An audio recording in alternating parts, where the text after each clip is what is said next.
भारत एक ऐसा देश जहां इतिहास सिर्फ किताबों में नहीं बल्कि हर शहर, हर नदी, हर पत्थर और हर स्मारक में जीवित है। यह वह भूमि है जहां मानव सभ्यता ने अपने सबसे प्राचीन कदम रखे, जहां ज्ञान, विज्ञान, धर्म और दर्शन ने पूरी दुनिया को दिशा दी। ये वही देश है जिसने समृद्धि भी देखी, विनाश भी देखा, आक्रमण भी झेले, गुलामी भी सही, लेकिन हर बार राख से उठकर और भी अधिक शक्तिशाली बनकर खड़ा हुआ। आज हम जानेंगे भारत का पूरा इतिहास, एक ऐसी अद्भुत यात्रा जो आपको हजारों साल पीछे ले जाएगी। भाग 1, सिंधु घाटी सभ्यता 1250-1500 BCE। भारत के इतिहास की शुरुआत होती है दुनिया की सबसे प्राचीन और उन्नत सभ्यताओं में से एक, सिंधु घाटी सभ्यता से। ये सभ्यता आज के भारत और पाकिस्तान के उत्तर पश्चिमी क्षेत्रों में फैली हुई थी। इसके प्रमुख नगर थे हड़प्पा, मोहनजोदड़ो, धोलावीरा, लोथल और कालीबंगन। इन शहरों की प्लानिंग इतनी अद्भुत थी कि आधुनिक नगर नियोजन भी इनके सामने छोटा लगने लगता है। सीधी और चौड़ी सड़कें, ग्रिड पैटर्न में बसा पूरा शहर, पक्की ईंटों से बने घर, हर घर में स्नान घर और एक एडवांस्ड ड्रेनेज सिस्टम। सोचिए, हजारों साल पहले जब दुनिया के कई हिस्सों में लोग बेसिक सेटलमेंट्स में रह रहे थे, तब भारत में इतनी विकसित सभ्यता मौजूद थी।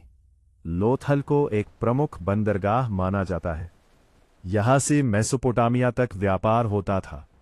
सोने चांदी के आभूषण, मिट्टी के बर्तन, मोहरे और धातु कला के प्रमाण इस सभ्यता की समृद्धि दिखाते हैं। लेकिन फिर अचानक इतनी महान सभ्यता गायब हो गई। कुछ इतिहासकार मानते हैं कि जलवायु परिवर्तन और नदियों के मार्ग बदलने से यह सभ्यता धीरे धीरे समाप्त हुई। कुछ लोग बाहरी आक्रमण का सिद्धांत देते हैं, लेकिन सच क्या था, यह आज भी इतिहास का एक बड़ा रहस्य है। भाग 2, वैदिक काल 1500 से 600 BCE। सिंधु सभ्यता के पतन के बाद भारत में शुरू होता है वैदिक काल।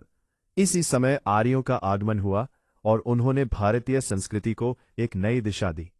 इस काल में रचे गए 4 वेद, ऋग्वेद, सामवेद, यजुर्वेद, अथर्ववेद, आज भी भारतीय संस्कृति और दर्शन की नींव माने जाते हैं। ऋग्वेद दुनिया के सबसे प्राचीन ग्रंथों में से एक है। इस समय समाज को 4 वर्णों में विभाजित किया गया: ब्राह्मण, क्षत्रिय, वैश्य और शूद्र। धर्म, कर्म, यज्ञ और प्रकृति पूजा का महत्व बढ़ा। अग्नि, इंद्र, वरुण और सूर्य जैसे देवताओं की पूजा की जाती थी।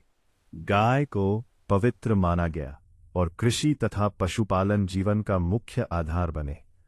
इसी काल में महाभारत और रामायण जैसे महाकाव्यों की रचना हुई, जिन्होंने भारतीय संस्कृति को गहराई से प्रभावित किया। भाग 3, महाजनपद और मगध का उदय 600 से 300 BCE। समय के साथ छोटे जनजातीय समूह बड़े बड़े राज्यों में बदलने लगे। इन राज्यों को कहा गया महाजनपद। ऐसे कुल 16 महाजनपद थे। इनमें सबसे शक्तिशाली था मगध। मगध की शक्ति के पीछे कई कारण थे: उपजाऊ भूमि, लौह अयस्क की उपलब्धता, मजबूत सेना और गंगा नदी के पास रणनीतिक स्थिति। इसी समय भारत में 2 महान धर्मों का उदय हुआ: बौद्ध धर्म और जैन धर्म। गौतम बुद्धा ने मध्यम मार्ग और अहिंसा का संदेश दिया। महावीरा ने सत्य और तपस्या का मार्ग दिखाया। इन शिक्षाओं ने सिर्फ भारत ही नहीं, पूरे एशिया को प्रभावित किया। अब आता है भारत के इतिहास का एक महान मोड़। यह था भारत का पहला विशाल और संगठित साम्राज्य, मौर्य साम्राज्य। इसकी स्थापना की चंद्रगुप्त मौर्य ने। उनके मार्गदर्शक थे महान राजनीतिज्ञ चाणक्य। चाणक्य की रणनीति और नीति के बल पर नंद वंश को पराजित किया गया। इसके बाद भारत का एक बड़ा हिस्सा एक शासन के अधीन आ गया। फिर आते हैं भारत के सबसे प्रसिद्ध सम्राटों में से एक, अशोक। अशोक के जीवन व ग्रात लाखों लोग मौत देखकर उन्होंने युद्ध का मार्ग छोड़ दिया। उन्होंने बौद्ध धर्म अपनाया और शांति, करुणा और अहिंसा का संदेश फैलाया। उनके स्तंभ और शिलालेख आज भी भारत की धरोहर हैं। अब इतिहास हमें लेकर आता है उस दौर में जिसे भारत का स्वर्ण युग कहा जाता है।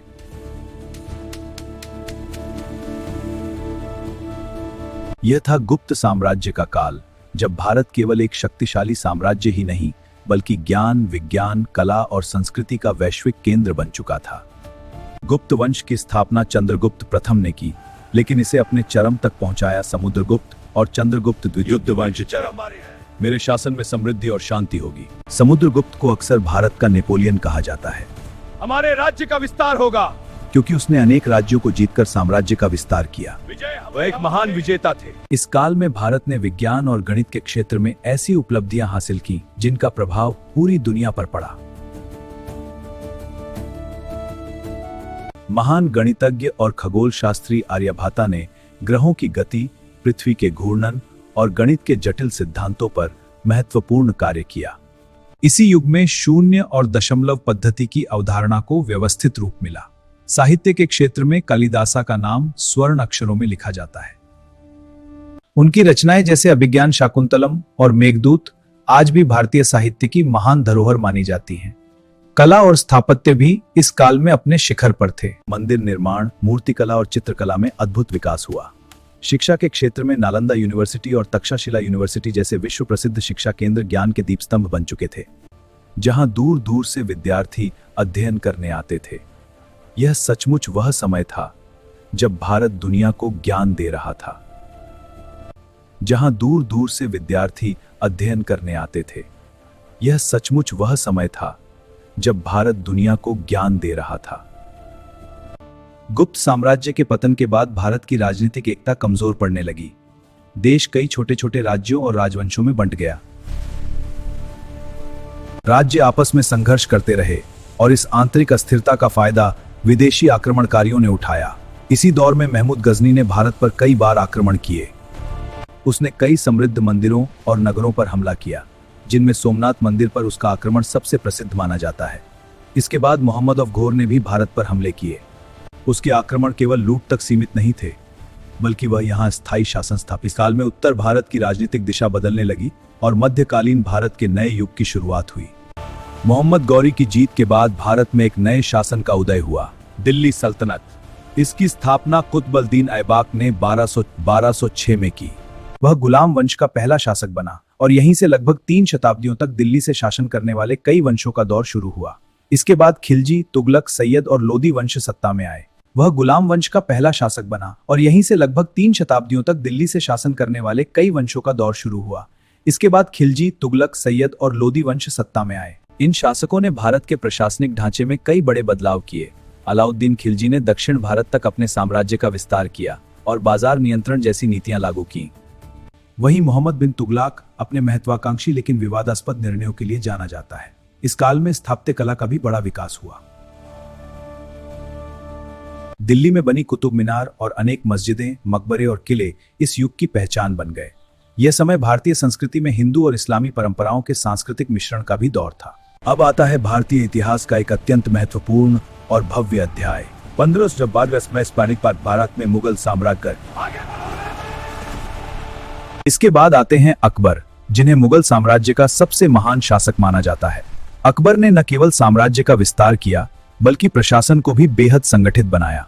उसने धार्मिक सहिष्णुता को बढ़ावा दिया, राजपूतों के साथ मजबूत संबंध बनाए और दीन इलाही जैसी नई सोच को जन्म दिया, जिनके शासनकाल को स्थापत्य कला का स्वर्ण काल कहा जाता है। इन्हीं के आदेश पर ताजमहल का निर्माण हुआ, जो आज दुनिया के 7 अजूबों में शामिल है और प्रेम का प्रतीक माना जाता है। इसके बाद औरंगजेब के समय साम्राज्य अपने सबसे बड़े भूभाग तक पहुंचा, लेकिन लगातार युद्धों और कठोर नीतियों के कारण धीरे धीरे कमजोर भी पड़ने लगा। अब इतिहास हमें उस दौर में लाता है जिसने भारत की किस्मत बदल दी। अंग्रेज शुरुआत में केवल व्यापारी बनकर भारत आए थे। ईस्ट इंडिया कंपनी ने व्यापार के बहाने भारत में अपने पैर जमाने शुरू किए, लेकिन धीरे धीरे उन्होंने भारतीय राजनीति में हस्तक्षेप करना शुरू कर दिया और फिर सत्ता पर कब्जा जमाने लगे। 1757 में हुई बैटल ऑफ प्लासी भारत के इतिहास का सबसे बड़ा टर्निंग पॉइंट साबित हुई। इस युद्ध में अंग्रेजों ने नवाब बंगाल के नवाब को हराकर भारत में असुर शासन की मजबूत नींव रखी। इसके बाद अंग्रेजों ने धीरे धीरे भारत के बड़े हिस्से पर नियंत्रण कर लिया। भारत के संसाधनों, धन और उद्योगों का बड़े पैमाने पर शोषण किया गया। कृषि, व्यापार और स्थानीय उद्योगों को भारी नुकसान पहुंचा। यही वह समय था जब भारत की जनता के भीतर आजादी की चिंगारी धीरे धीरे आग में बदलने लगी। आखिरकार वह दिन आया जिसका इंतजार पूरे देश को था। भारत आजाद हो गया। लगभग 200 साल की अंग्रेजी गुलामी के बाद देश ने स्वतंत्रता की पहली सुबह देखी, लेकिन यह आजादी अपने साथ एक गहरा दर्द भी लेकर आई। देश का विभाजन हुआ, भारत और पाकिस्तान। यह इतिहास के सबसे दर्दनाक अध्यायों में से एक था। लाखों लोग अपने घर छोड़ने पर मजबूर हुए, सीमाएं बदल गईं, परिवार बिछड़ गए और कई जगह भयानक हिंसा हुई। हजारों नहीं, लाखों लोगों ने अपनी जान गंवाई। यह आजादी खुशी के साथ साथ एक गहरा जख्म भी छोड़ गई। आजादी के बाद भारत के सामने चुनौतियों का पहाड़ था। गरीबी, विभाजन का घाव और नई व्यवस्था बनाने की जिम्मेदारी। इसी समय B.R. अम्बेडकर ने भारत के संविधान निर्माण में ऐतिहासिक भूमिका निभाई। हम एक ऐसे संविधान का जो न्याय और समानता पर आधारित होगा। 26 जनवरी 1950 को भारत ने अपना संविधान अपनाया और दुनिया का सबसे बड़ा लोकतंत्र बन गया। इसके बाद भारत ने कई चुनौतियों का सामना किया। सभ्यता, ज्ञान, संघर्ष और विजय।